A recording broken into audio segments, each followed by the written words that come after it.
My conversation today is with the founder and head of the Ordo Temple Astarte, a magical order started in 1970, Poke Runyon, and Freemason composer and director Johnny Royal. We were joined in our discussion by member of the OTAA and collaborator Max Paul as we sat down to talk about the trio's recent collaboration in the production of an upcoming documentary series entitled American Magic. The documentary details the philosophy, membership, and practice of the Order of the Temple of Astarte, including their methods of ceremonial magic and the seasonal ceremonies of Baal and Astarte, which the OTAA has been celebrating uninterrupted since 1974. The series will also give a glimpse into their research into the origin of the Western mystery tradition, including Poke's lifetime of work and other significant contributions from other members of the OTAA. The documentary series will build on Poke's previous documentary projects, such as The Magic of Solomon, The Dark Mirror of Magic, and The Rites of Magic. I'm Ike Baker, and this is the Arcanum Podcast.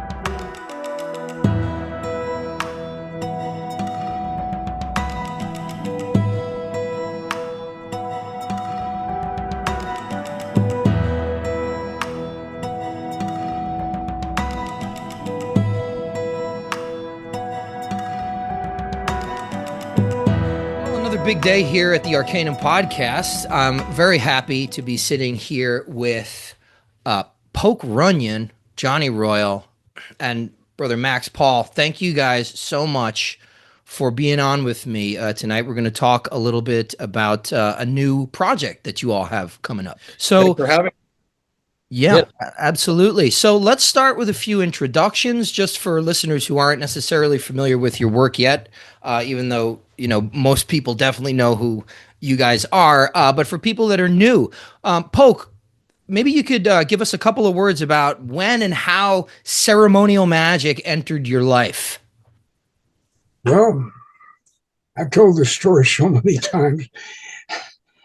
I actually had a sort of a shamanic self-initiation in the sense that I back in 1967 or so, I was a budding screenwriter in Hollywood and also working as an industrial artist, and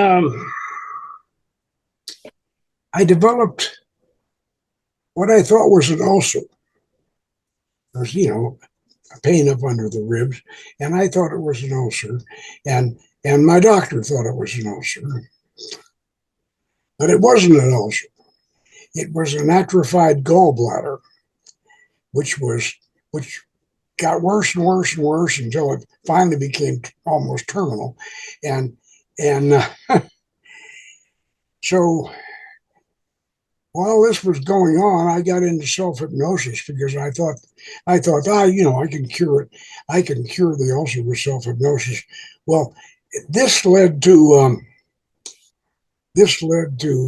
me into magic because, well, I'd kind of, you know, I'd been a fiction writer, and I had read a bunch of stuff on magic before, you know. Saragossa manuscript, a bunch of things. So I was familiar with what it was, but when I got into self-hypnosis, I got into Tibetan and reading all the Evans Wentz stuff, Evans Wentz Tibetan books, and Alexander David Neal, which I thought was a lot more authentic than Blavatsky, and anyway, so. This was all while I had this atrophied gallbladder. So when it finally I got so deep into hypnosis, trying to cure the gallbladder, trying to cure the ulcer, what I thought was an ulcer, but actually an atrophied gallbladder. And I got so deep into hypnosis that I really kind of got into magic and past life recovery and all kinds of, you know, things that you do when you get deep inside yourself. And so then I became obsessed with the idea of recovering the method for conjuring an invisible appearance. You which is Solomonic magic basically. And so I switched over from my Tibetan reading into Solomonic ceremonial magic, and I was reading A.E. Waite and Crowley's little Goetia book, and and so I finally discovered that these spirits were conjured in dark mirrors, and you used your facial reflection. And if you stare in a dark mirror with your facial reflection with low candlelight, then your face will black out and change, and something else will come back in. And now that was originally an Eastern. They developed this in the Far East for reincarnation, to recover previous incarnations. But however, if you do this on the astral, if you do this in Yesod rather than Malkuth, you see, do it in Malkuth and you get a previous incarnation. Do it in Yesod and you get spirits. That's the breakdown. So I worked on this. I originally found it out from Omar Garrison's book, The Tantra of Sex, and that's where I discovered it. And but I realized, as I said over and over again, that this is really the method, and what this lines up with is something that we have a very, very difficult time in magic teaching people, that you yourself are the center of the universe, and you have God within you, and that's the only place you're ever going to find God is in yourself. And God created man in His own image, and that's a code. That's a code for God being within you. That's a code verse, and most people don't understand this. And people think in ceremonial magic, they think they're actually getting something from somewhere else. You're not getting it from somewhere else. You're getting it from yourself, because you are everything. And that's, as I said, the hardest thing to teach these people when they get into magic. They want the floor to crack open and demons to come up from hell. They want angels to come down from the ceiling. They just refuse to realize that ceremonial magic lives in your imagination, in you. And that doesn't mean that they aren't real, because they don't. But this is very difficult to teach people. So that's how I got into it. And that was back in 1968 and 69. And oh boy, Los Angeles was a magical place in those days. We had we had just got done with the Manson thing, and we also had the Solar Lodge, and that was Georgina Brayton and Art Reward, and God, they were doing great stuff. But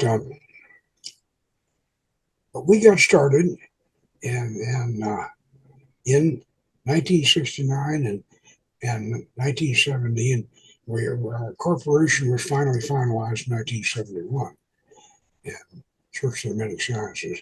And we called, and because I got started in Solomonic ceremonial magic with Baal and Astarte, that's in the Goetia, that's Baal and Astaroth.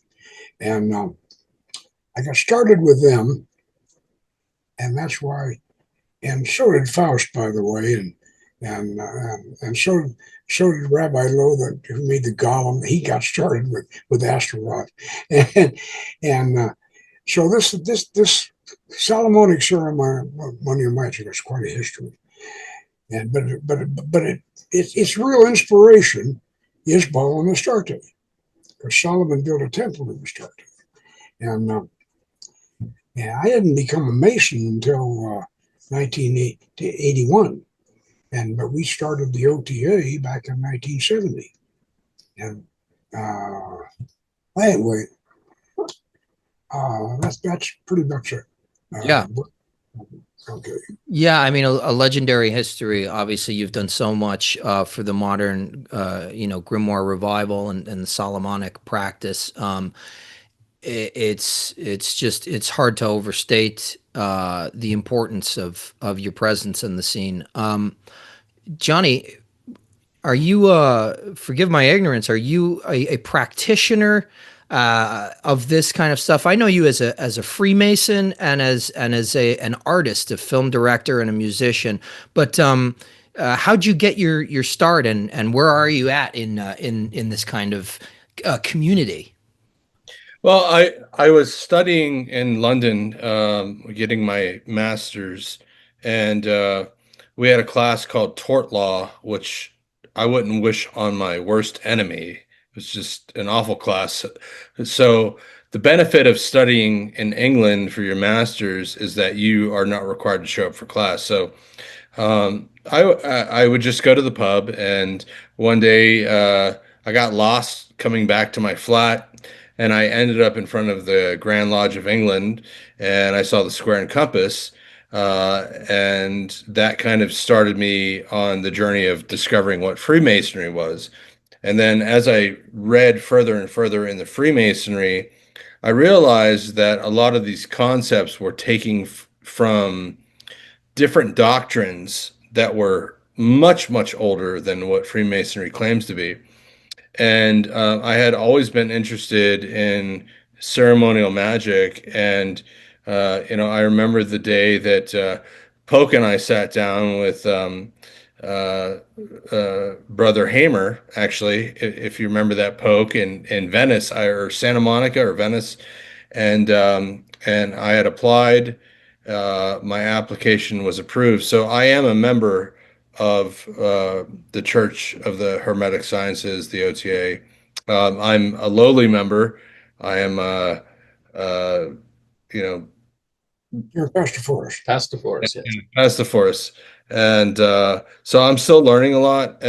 My progression is slow just because we have so much going on at home. My wife is having another. We're having another baby. Congrats. Thank you, and I'm editing this series that we did with Poke for 14 hours a day, in my Dolby studio. So, but I do plan on, going through all of the degrees and, hopefully achieving, my seventh degree profeta. But yes, I am very much in tune with it. And what I love most about it is the way that the material is presented, and it's a very digestible form that produces real results. And so, being a creative person, when I'm going through things, and this now, um, I am, I'm having lucid dreams, I'm having communications with spirits, and I'm not sure if it's a holy guardian angel yet or not, but just things that are kind of guiding me along the way. And Poke has been a great brother and a mentor to me for some time, and his story and this story is worth telling because the apex of the story of what I'm getting out of it is it's a way for the world to return back to the ancient times where there is so much pain and suffering happening in the world now, that, as Polk said, that God is within you, and that is key. Um, and that God is not without. God manifests itself in nature and other things, but God is within you. And that is what really struck me as a profound ideal for joining the OTA, the Church of the Hermetic Sciences. And when I need to call on God, my supreme being, I just go into my heart and my mind, and Uh, it's not a, to me, it's not a relationship where I'm praying and asking for help. I'm asking for a collaboration. I'm asking for uh, teamwork in a sense. And so, yes, to the answer of your question that, I am a practitioner of ceremonial magic. I am a member of the order. It took me a while to find it. And even when my wife was, it influences so much that my wife joined as well too when she was pregnant with our daughter, and we actually named our daughter Astarte. Wow. Wow, that's impactful stuff. Yeah, that's incredible. And Max, where do you find yourself? How did you get your start here, and what part are you what kind of cog are you in this machine? I think I'm more the grease. Um, the WD-40 in the machine. I've been a member of the OTA for the past 10 years or more, I think. But I've been involved in magic since before I can even remember remembering.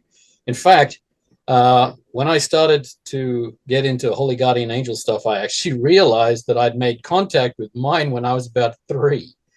In a moment of sleepless terror, I had her come to me, which was strange to reflect.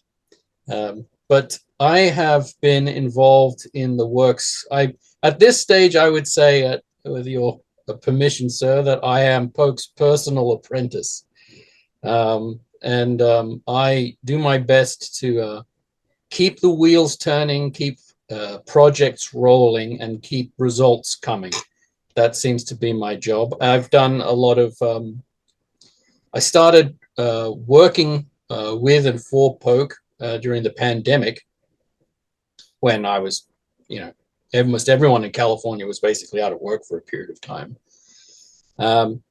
And I started out helping him typeset a lot of the books that he's publishing. He had a lot of books on the work list board that are sort of just sitting there, and I did my absolute best to typeset them and to get them published. And we got several published, culminating in the re-release of the second edition of our flagship book, the Book of Solomon's Magic, which it's doubled in size. It's over 450 pages long. It's hardbound, Smith sewn, with a lovely little purple ribbon in the middle. And in fact, whenever people order from our website, my job is to glue decorative little gold corners on the end of them, which is, I can handle a few.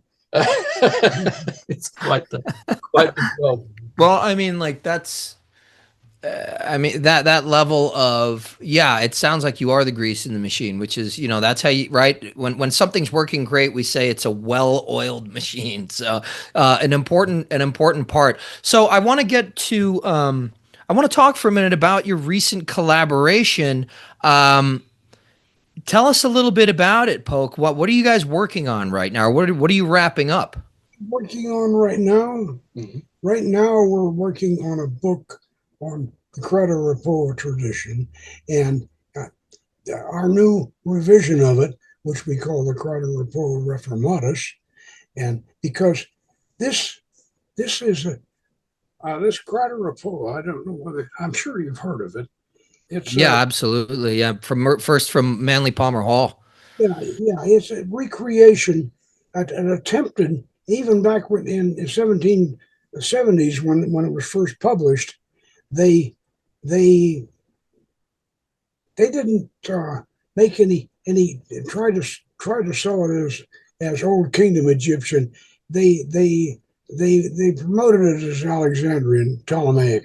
It is an attempted recreation by supposedly by a group of European Masons. It's supposed to be a recreation of the Ptolemaic Alexandrian version of the Egyptian mysteries. and I keep stressing this over and over again. It is Ptolemaic, so consequently, it's a mixture of Greek mythology and Egyptian mythology, both, because the Alexandrian mysteries, including Gnosticism and a lot of the Kabbalah and everything that came out of Alexandria at the beginning of the Common Era, and then then further on into the Common Era, was all this combination of Egyptian and ancient Egyptian and Greek, and especially Pythagorean qualities. In fact, we've been saying, as we've discovered, Max and I, working through this Crata Repoa book, we've discovered that one of the major situations, and I'm sure you're familiar with this, like one of the major problems with determining or figuring out the Western tradition, it starts in Alexandria right at the beginning of the Common Era, and you don't have 4 seasons in Egypt. You got 3 seasons, and yet in the Holy Land and in Europe, you got 4 seasons, and so you got this cross effect with north, south, east, west in Europe, and you have that in the Holy Land, but in Egypt you only got 3. You got High Nile, Low Nile, and Middle Nile. That's about it. And this is untangling this combination of Egyptian mythology and Egyptian Kabbalah, if you want to call it that, and untangling it. That is one of the biggest problems we have in theoretical magic.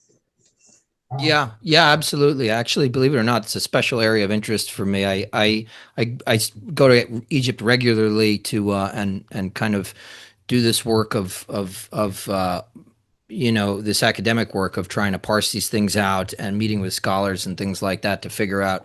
But I'm really happy to hear you say, particularly somebody like yourself, who's been doing this for such a long time and is such a huge, foundational pillar of the community, acknowledging, the Alexandrian period really being that's when it happened. Where it all starts. Yeah, absolutely. So you guys are working now on a documentary. If I have this correctly, the working title is American Magick.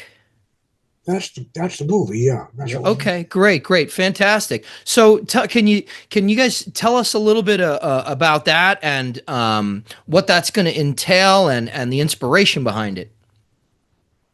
Well, I think it's almost one that we ought to go to Johnny because we've been working with him to put it together, but.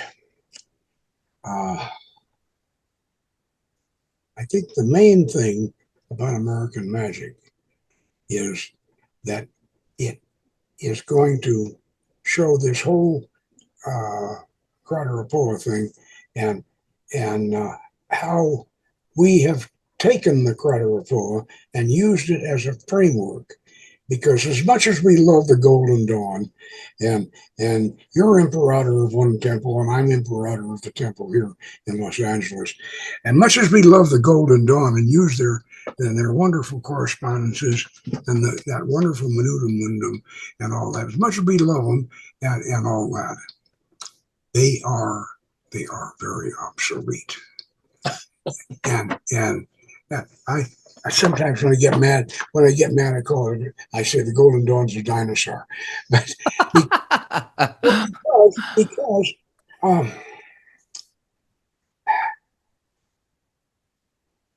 so much has been unearthed, and so much has been rediscovered in the last century, the second half of the 20th century, and then the first few years of the 21st century, we found out so many things that the Golden Dawn at that era they didn't know. For one thing, our whole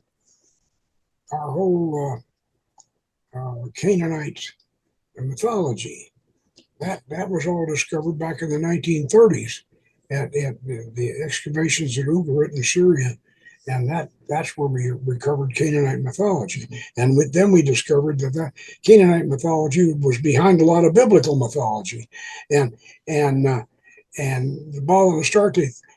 All our seasonal ceremonies in the OTAA are based basically on the Ugarit tablets.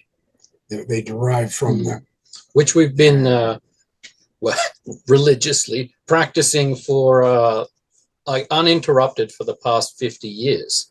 In fact, I think this just a few days ago was our 51st consecutive summer solstice season. Wow. So I mean, Pope wrote them back in the 70s. And Max put that one on. Max I got to be stage manager. Wait a minute. Let me say something good about you. Max is the master of Agrippa Lodge here in Los Angeles, and his people virtually put on the whole 51st presentation of Adonia, and 51st time we've done it. First time we did it was 1974, and he put it on the 51st presentation, and it was wonderful. And I mean, it was one of the best ones we've ever done. Mm. And Max shepherded all these people. He got them together. He got them to rehearse it. He virtually put it on. We helped him, you know. A few of our older people stepped in there and helped him, but it was one of the best seasonals we have ever done, and we do them 4 times a year, and 5 including Moatmas, Halloween. Well, including Halloween, Mm. and we have recreated.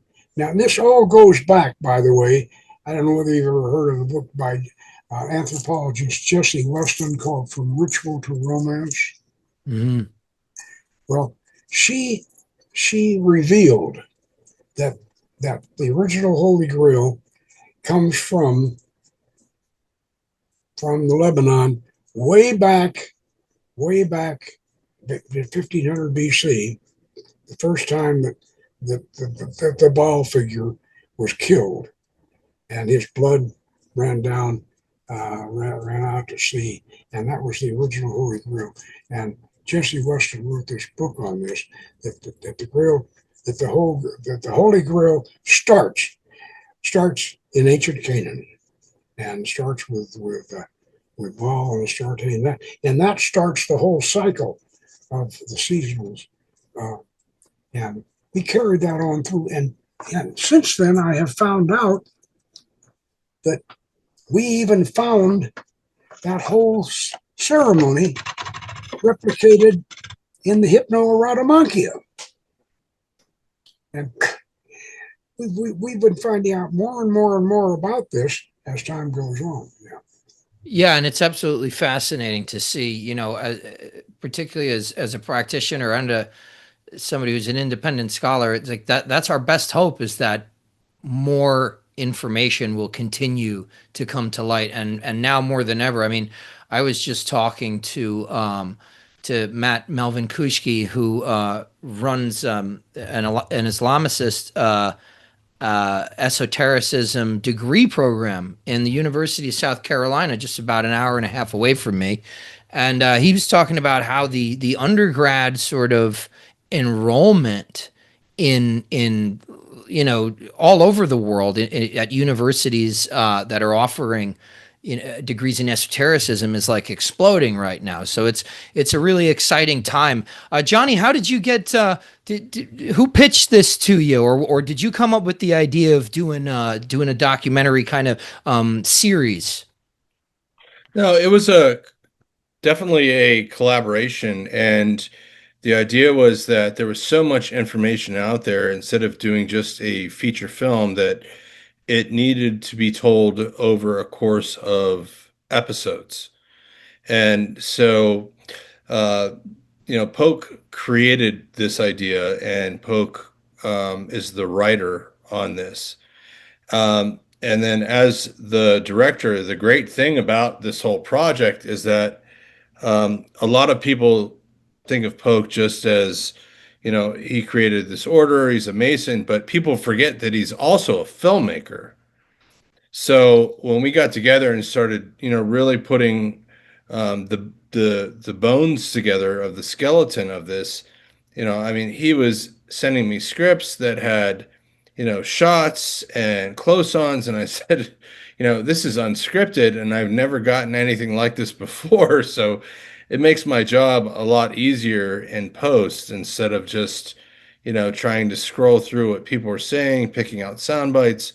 It's very beautiful. It's all in Dolby Vision. We filmed it with 8K cameras, a Red camera, an Arri Alexa camera with anamorphic lenses, so it's widescreen. So when you get the black bars on the top and the bottom, and so what I started looking at it as, how can we present it, from a director's point of view to the world, so that people can, from people that have never done anything like this, that aren't Masons or that aren't ceremonial magicians, how can they digest this information? And we had a series of interviews with people applying to the OTA, people with the highest degree of the OTA, the founder of the OTA, Polk, the greaser of the wheels, as he called himself, Max, who is actually a producer on it as well too.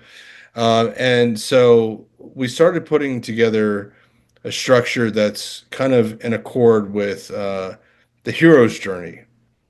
So we go through an introduction to, what is the OTA? What is its purpose?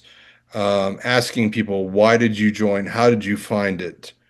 And then dipping into some lighter things like, okay, I found it because I was invited to a seasonal rite. And we filmed a seasonal rite, and then we started getting into, okay, let's get into the bones of it, the degrees and structure of what it is. Let's talk about the degrees in an exoteric format, not esoteric, because um, to distinguish between the two, the exoteric can be communicated to the profane, as we say, or to anybody, but the esoteric is something that only you experience. And there's a really beautiful part in the series where Polk talks about Paracelsus, and that the differentiation of the rose. I have my rose and you have your rose, and I cannot see your rose, but I can see mine. But we're essentially all standing in this golden field of roses, of which we are. And so we go through that journey, from the perspective of the hero's journey, of the call to adventure. And we go into the mentorship, which comes along in the learning of the degrees. We go into the underworld, and a lot of this echoes the Crata Repoa as well too. We go into the underworld and we face these battles, not just external battles, but battles within ourselves. And then there is a boon or a gift that is given if you stay on that path and you circle back up, and that boon is then shared, or that gift is then shared with the world. And that is the structure of how we are putting together this mini series. And it is, I got to say, from a director's point of view, it is the most beautiful yet the most challenging project I've ever worked on. And it has taken my level of my own art to an entirely different level. I've done, I was a writer on a show called Longmire for Netflix. I have a film out called 33 and Beyond, Illuminated. I have a couple other miniseries productions that are about to hit. But this is something that the world is going to want to see and pay attention to because it is unique in the sense that it offers the participant who is watching this and that who will eventually join the church and the OTA a way of, in my own simple terms, of really discovering who you are and what you are, and understanding that there is only one of you in the multiverse of this particular plane, and coming face to face with that holy guardian angel as it's talked about in the OTA. I have yet to, I mean, I don't know if it's my holy guardian angel, but I may have come face to face with that. But I know that my mind and my art are transforming on a daily basis from sitting down here. Normally it's all black, but I had to put some lights on because I have the monitors in front of me of where I'm editing. But it's transforming my craft to a level that I never thought was possible. Wow. Wow. High praise. That's great. It sounds like an amazing experience for everybody, but it also seems like it's more than just a document. In other words, like, that's kind of the root of the etymological sort of meaning of a documentary film, is to document this.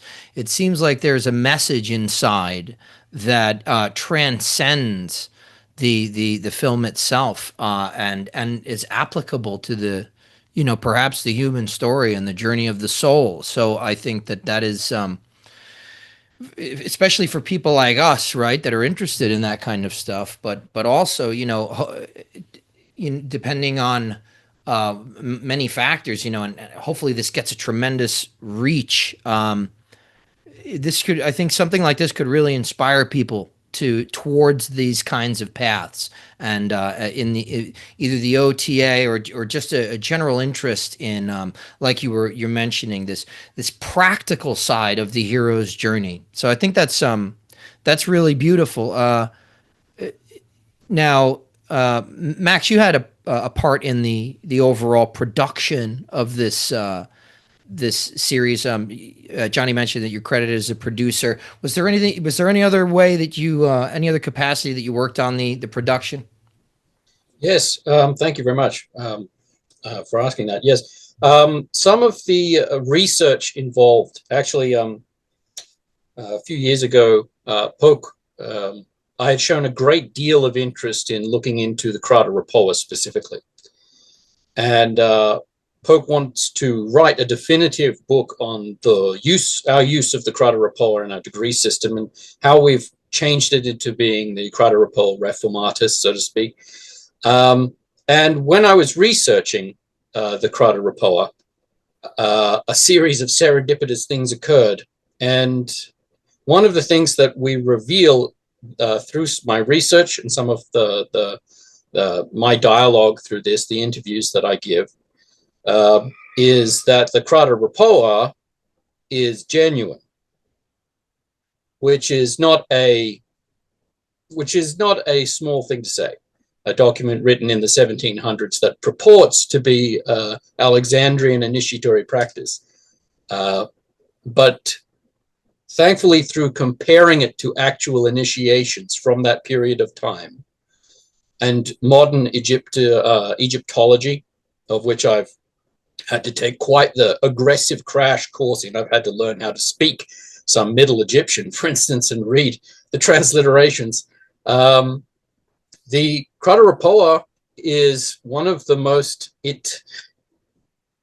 suffice it to say, I was expecting to see nothing but a bunch of Enlightenment era Orientalism. You know, it's fun, but nonsense. Sure, And there sure, were and a lot of those. it's reasonable that you would expect that, you know, from that era of literature. Well, I mean, it was like not another. It was 50 years before Champollion actually finished his translation of hieroglyphs. There's no way. It was the worst possible time to attempt a reconstruction of the Egyptian mysteries, chronologically speaking. And yet somehow it's been, you know, Manly Hall and Heckathorn and Waite and Blavatsky. They've all done treatments of this work. And they generally have the same opinion. It's like it's inspired. It has a true heart, but it is a product of the Enlightenment. But extremely close scrutiny of the degrees and the narrative that is unveiled through the degrees is genuine. They get the degree structure correct.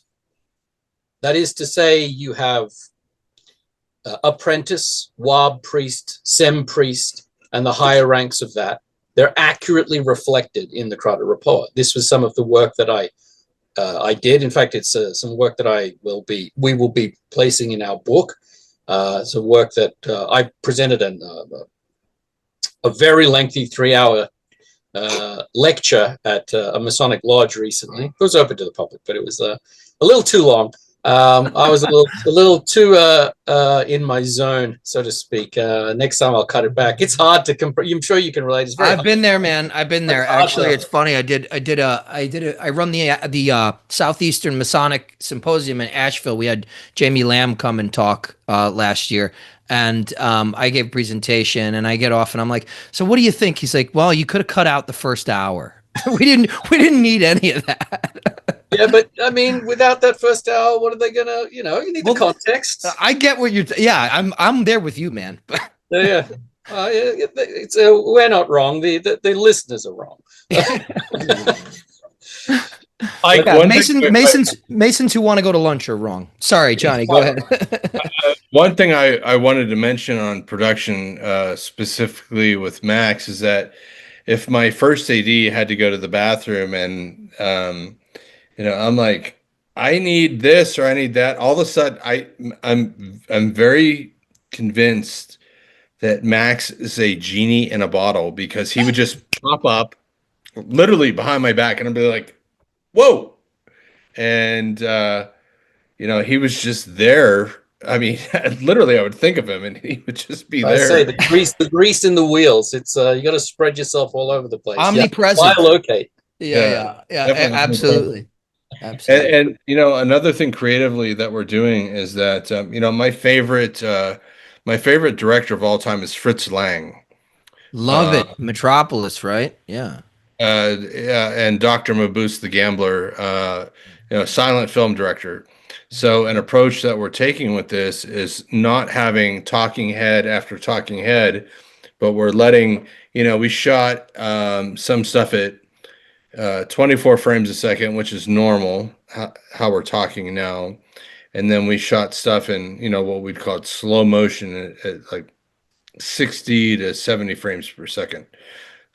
So we're letting those things run through without a lot of dialogue so that people can hear what the person has to say about this particular section, and then they can just watch and let it absorb as a, you know, elements of a silent film. So for the first time, I'm able to work that into my creative portfolio because of Poke, you know, giving me the creative freedom to express this as a director of what he's written.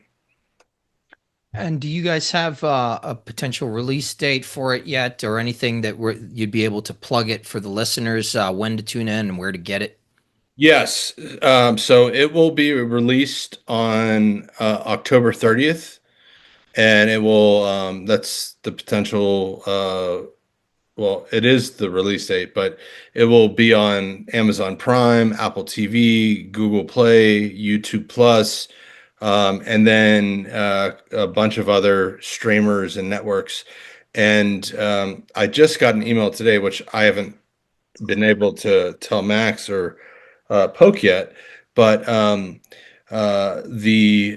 the ad platform and the back end platform for Prime has now opened up the release for independent filmmaking to the world, basically, minus China because they're communist, uh, and they don't want any spiritual type of material. But I mean, we're going to hit every country with this. So initially, it was 48 countries that we had the metadata approved for, but now it's over 120 countries. Wow. Wow. So it'll be worldwide, all the way from here to Japan to, countries that I never even heard of, to be frank, because I had to look it up. I'm like, oh, where is this country? But Iceland, Greenland, every country in South America, Canada, so it'll be all over the world. And, subtitles will be there for people that don't speak fluent English. And so on Halloween weekend on Samhain on October 30th is the release date. And, it will be everywhere. Fantastic. So hopefully everyone will mark their calendars. I'm really happy to hear that. I'm excited for the film. If I have it right, this will also build. You mentioned Poke as a filmmaker. This documentary will build on and sort of complement the older film projects like Magick of Solomon, The Dark Mirror of Magick. Is that correct? Yes. Yes. Yeah. It's an expansion on the work that we've been doing. I mean, the last video that the Order produced was a while ago. And this is almost like an update, given a lot of things that have happened. But it's an expansion on and love letter to not just the OTA, but magical community. I mean, it's one of the things that I often say, and that is that in the old days of magical societies, that is to say centuries past, community was a given, but knowledge was what is hard to find. It's what's revealed.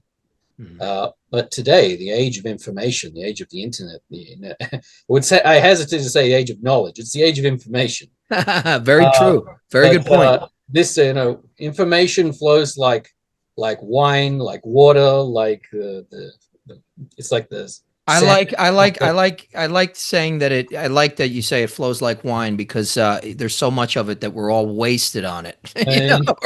We're all completely drunk on information. Yes, right now. Indeed, you're right. It's a very mercurial drunkenness, and these days, as I say, information flows like wine, but community is very hard to find for a lot of people, and you'll see that reflected in a lot of the interviews that were done. The love of finding that tribe, as my mother used to say, the community that makes you feel at home. It makes you feel, I mean, that's one of the first things that I noticed when I first, the very first event I came to for the OTA back in 2000, I think it was 14 or 15 or something like that. I came to one of the seasonals, the very one that just happened, our summer solstice, Adonia. And it was the very first time in my life that I came to a place where there were 20, 30, I think it was a big one. It was like 30 or 40 people. And I can't quite remember exactly, but it was a full house. It was the very first time in my life I felt I wanted to be a part of every single conversation that was going on around me. I wanted to bilocate and talk to everyone in the room about everything. I was usually, people like us usually end up being the ones in the corner patting the cat, but we do have a cat here, but a bit of a mascot, a little blackie. I think I can hear him meowing now, but it's to be able to find that place where you can talk about the things that is on the top of your mind, the esoteric, the mystical, the magical, the conspiratorial, the wondrous, and have someone say, yes, absolutely, I understand and hear where you're coming from. Here's some more information in regards to that exact thing that you're excited about, because we're all on the same page. That's that's priceless. That's something that's truly golden, alchemically golden. Yeah, absolutely. And kind of on that tack, I wanted to ask Poke, um, what are your thoughts on the state of magic as, maybe several communities in the present day? You've been around, you've seen so much change, or maybe not. What's your take on magic right now? Well, my take on magic right now is that I'm trying to find the right model. We started off, back in 1970, we rented we leased a former Amy Semple McPherson church in Pasadena with a lot of floor space and office space and everything. It was a big facility. And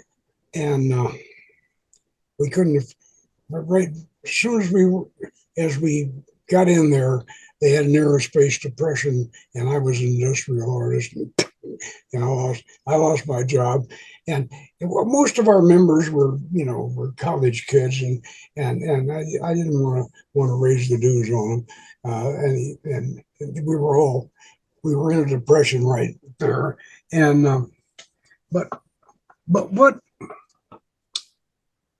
we so we had to give the place up, and then we went from an institutional model to what I call the coven model. In other words, you do it in your home, and then you got a spare room for a temple, and I was never. Maybe the fault of my military background. I'm a special forces small unit commander, and we just had a little A team. Was about 12 people in special forces, and you can't get more than 7 people in a magical temple. If you get any more than 7 people, the current's gonna be broken. Somebody's gonna break the current with more than 7. So we went from an institutional model. We had 18 to 25 members when we were at the Amy Semple McPherson Church, but then when we went to the coven model, we dropped down to about 7 actives. And this is what we've got to figure out in magic. And most magic in this country right now is operating on the coven model, the witchcraft coven model. You do it in your home. You could also call that the Cathar model if you want to get away from Wicca. You could call it the Cathar model because that's what the Cathars back in the Middle Ages used to do. They'd meet in their homes. So, what kind of a model are we going to use now? Masonry, the Golden Dawn used to rent Masonic halls. What Masonry, Blue Lodge Masonry, doesn't like ceremonial magic. We found that out the hard way. And you think they would because they were okay with the Golden Dawn, but not. You can't do any evocation, invocation. No, you don't want to do that in the Masonic Lodge. It looks like you've had about the same experience. Oh yeah, yeah, we've, and I'm in very good standing. I'm a historian at my lodge. I'm pretty active, but this is just a consistent Golden Dawn. No. Look, you're not going to go in there and set up a triangle in a mirror, and you're not going to do it. Yeah, they don't even know what we're doing. I think they're just like, I don't know. Golden Dawn sounds weird. No, there's a trepidation. There's definitely like a fear of the unknown going on. Well, I tell you, maybe I shouldn't talk about this on the air, but way back in the 1980s, there was a certain magical organization that tried to infiltrate California Masonry, and that got us all in trouble, And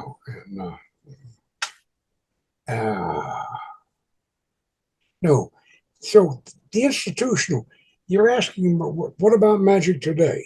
Are we going to continue to work on the coven model, and then hope that you have a home with a 2-car garage so you can have a temple? Okay, you need a 2-car garage because you need 18 feet. You need 18 square feet if you're going to do Solomonic magic. You got to have 18 square feet of space. And so, are we going to stay on the coven model and do it in our homes, or are we going to try to rent lodges? Maybe the Odd Fellows will rent a lodge to us or something like that. I don't know. If they're odd enough, maybe they will. But yeah, but we're going to have to figure out what our establishment model is going to be. This is actually, sorry, this I was saying. This is actually something that that Poke and I have been working on extensively for the book that we've been writing. That's kind of will be coming after the documentary sometime. So it's sort of something to talk about at a later date. Yeah. But we're trying to merge the concept of coven and lodge, but from what it looks like, and I think you could probably confirm this from a lot of the activities you've been hosting, is that we seem to be moving towards an event-based model, where, I mean, a lot of our generation are kind of looking down the barrel of the gun of not being able to afford a 2-car garage. Yeah. And again, that's why it's powerful to come together as a community to host events that we can all celebrate together. It seems to be going that way, but you know, I mean, the coven model is very good for its flexibility. Yeah. But I'm sure you've got thoughts on that too. Well, yeah. I mean, my only thought is if you're doing an event, you gotta, at a certain point, you gotta open it up. In my experience, to the digital access, you're gonna have just way more people. It's very strange living in the post-COVID world where people are just, it's almost like they'd rather be in front of a computer screen. I would rather be in a room with all 3 of you doing this. It's a great tool, and its benefit. We don't have to be in a room to do this, and that's great. But I'm a little antiquated, I think, in that preference, because it's just the way I've lived most of my life. Is you want to talk to somebody and have a serious conversation, you do it face to face. But of course, I've had to open up a lot of this stuff to digital access because people either can't get to the location and it's great, to Johnny's point, you can open this up to the world now. You can open your events up to the world. So that's really cool. And I love I just like the answers that you guys give, because I've asked a lot of people, I had a talk with Chick and Tabby, about a week ago. And I just talk to people regularly in the magical community, and I ask them, where do they see things right now? Where do they see things where do they hope things are in 10, 15, 20 years? And it's really interesting. Very few are thinking, or at least giving answers that have to do with, organization.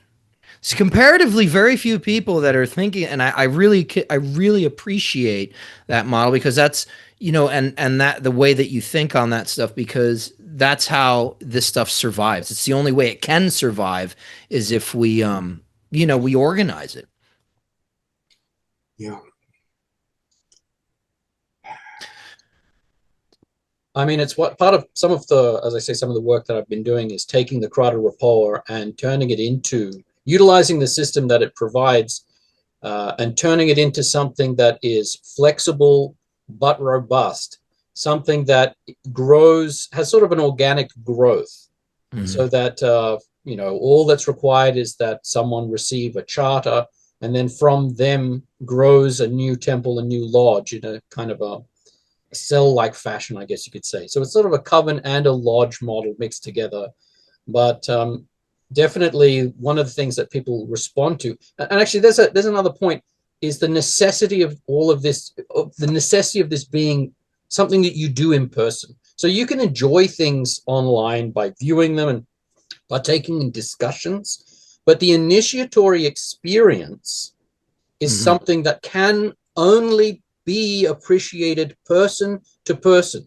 It's sort of like, it's the same thing as like theater may have been somewhat replaced on a large scale by film, and film by interactive media, yada, yada, on down the line we go.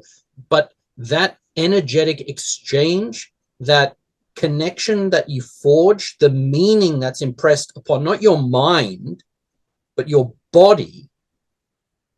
So the symbols end up having a much, like, these are embodied lessons, things that, I mean, in masonry you can reflect too. These things are preserved because of the impact that it has on you as a human animal and a human being. And the lessons you draw from it, you remember it. I mean, we know that memory and movement now are related, in that as you move around and you memorize things, it's much easier. This is scientific fact now, and we've known it forever. Well, you learn these embodied wisdoms and remember them all the more acutely and clearly when you do it in person. This is not something that can just be conveyed through words. That's the initiatory experience, is conveyed through the things seen, things said, and things done.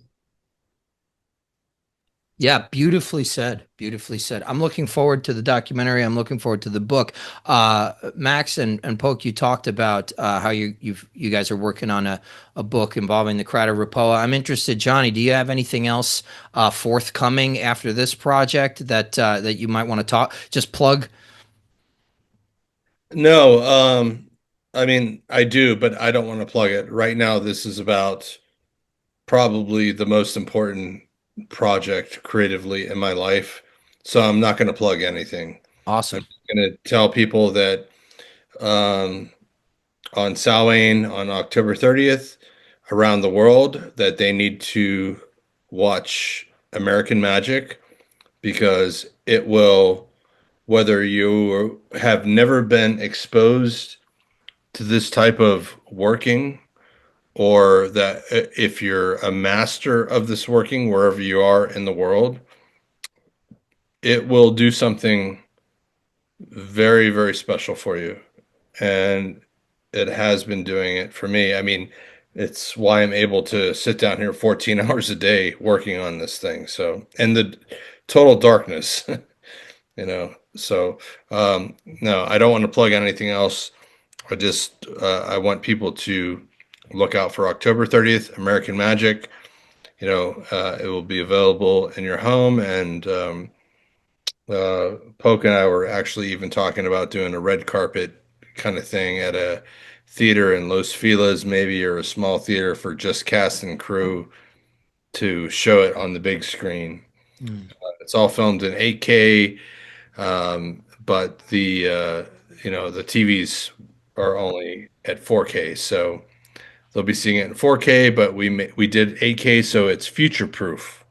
So once those TVs do actually start getting up to 8K, we just re-render, re-export, and they have 8K Dolby Vision metadata Mm. that will suck them in, and that will take them through a most beautiful journey of uh, what Poke has created. And you know, I just want to leave my comments with that. Poke has been like a father to me, a father that I wish I had my entire life. I wish I had him as my father. And Max has been a true brother to me. And I mean, his dedication to the craft. I mean, even when we were doing, there's some green screen shots uh, for ancient Egypt, and he shaved his whole head and Wow. beard. And Max, I still can't believe how fast your hair is growing back. I mean, Yeah, I usually keep my hair quite long. It's but you might have to shave it again. So there's Ike, you might remember there's a wooden statue from, I think, an early dynasty of a big, fat, smiling scribe. I Mm. look exactly like that guy. What about your eyebrows? You hang on to them? Yeah, but we colored them so you don't know. Had the makeup, got the coal on there. They take forever to grow back. I got to be careful. Speaking of ancient Egypt, should we mention Mark Sanove's going to be going. Oh, yeah. we actually wanted to ask you some questions as well, but I don't know whether you wish to do that the after, because you have obviously your tour coming up. Yeah. I would have in fact been a representative of the OTAA Church of the Hermetic Sciences on your tour, but it just so happens to be scheduled for when my firstborn is being born. Oh, well, I mean, that is a much more life-changing event. You have a duty to be there. So, It sounded very special indeed, and a lot of the work that myself and I've been doing part of this project when it really blew out, and I mean to say it when researching the Crata report, it was like I describe it in a Lovecraftian sense of hammering through the wall of an old decrepit mansion to see the yawning chasm of eldritch wonders beyond. It was that's how the best way to describe it, because again, I wasn't expecting that, and it was through actually Justin Sledge, one of his videos, that we discovered the actual ancient Egyptian initiation that resonates almost perfectly with the 1700s initiation in such a way that it beggars belief. And I'm working with him on actually taking that ancient initiation and reworking it so that it can be done. And so he's been working extensively with me on that, which we're pretty much about ready to do. And he would have been our representative on your tour, and I suppose we just wonder if there are any more seats left. yeah, I've got actually 2 spots open, but Oh, wow. you can get yeah, we hit our minimums a while ago, and I'll edit this part out, but we've got 2 people left before we hit the max, which is like more than I think I logistically can handle. And I talked to Justin at length. You know, he did one of those tours too, and we kind of just powwowed together. And he was like, "Listen, don't like take too many people because they don't know what they're getting into." But yeah, let me know. Reach out after this, and absolutely. Mark on there. We'd have to, we could get Mark on that tour, yeah, but we'd have to. I thought he was going to go ahead and go for it. Oh well, I mean, he. Yeah, you can put any of them just directly in touch with me, and I'll if they're interested, and I'll give them any kind of information and see if it's realistic for them to get onboarded. But yeah, we'll talk about that. I really appreciate you guys coming on the show, and I appreciate you for reaching out to me. I appreciate Denny from Foolish Fish. Shout out to my friend for making a wonderful connection. It's been absolutely wonderful to talk to you, Poke, to talk to you in person. May I plug my bookstore? Please, yes, absolutely. Go right ahead. I have a bookstore because I'm selling my adventure novels along with the magical material. And it's called PokeRunyon.com. Mm-hmm. And if you go there, we got all our magical stuff, and then we got my adventure, my line of adventure novels. Now, we've got the Book of Solomon's Magic, which is this guy, which we've been talking about, and Max and I are very heavy in that book. There's the corners. What? Oh, there's the gold corners. Yeah, there it is. And that's on that is featured on PokeRunyon.com, and we'd like to just plug it and have you go have our listeners or viewers or whatever, have them go to PokeRunyon.com and look over the whole inventory. Yeah, absolutely. And I'll make it easy. I always put, for anybody that's listening, anybody that's watching, you know the deal. The links are down in the description of this video or the podcast track. Great. Thank you guys so much for coming on. I'm really looking forward to the documentary. So thank you guys so much for being on here. And I hope we speak together soon, maybe on the other side of this adventure. That would be great. My pleasure.